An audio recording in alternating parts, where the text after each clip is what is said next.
ഇന്നത്തെ മീൻ എന്തേനു ആൻറ്റിയെ? ഇന്ന് കണയൻ എന്ന് പറയും. കണയൻ അയിലയോ കണയൻ പാരയോ അങ്ങനെ എന്തോ ആണ് പറയുക. കണയൻ എന്തായാലും പറയും. അത് മുളകിട്ടതാ, ചെറുതാട്ടോ കിട്ടിയത്, മുളകിട്ടതാ. ടേസ്റ്റ് ഉണ്ട്.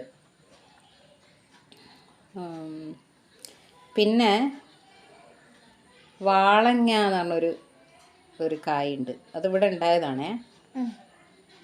അതിൻ്റെ തോരൻ. അത് ഇവിടെ ഉണ്ടായിട്ട് കുറച്ച് മേലെ ആയതുകൊണ്ട് പിന്നെ ശ്രദ്ധിച്ചില്ല. പിന്നെയാണ് അത് കണ്ടത്. അപ്പം ഇന്നത് പറിച്ച് കുറേ മൂത്തുപോയി. കുറേയൊക്കെ മൂത്ത് എടുക്കാൻ പറ്റൂലേനു. ഇത് നല്ലത് നോക്കിയിട്ട് ഞാനെടുത്ത് അരിഞ്ഞതാണ്.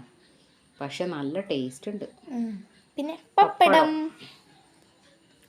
അപ്പം എല്ലാവരും ഓണമൊക്കെ എങ്ങനെയാണ്? എല്ലാവരും കോടിയൊക്കെ എടുത്തോ? നാളെ മറ്റന്നാളൊക്കെ എല്ലാവരും ഇടിച്ചു പൊളിക്ക്. അപ്പോൾ ഇത്രയേ ഉള്ളൂ. ബൈ.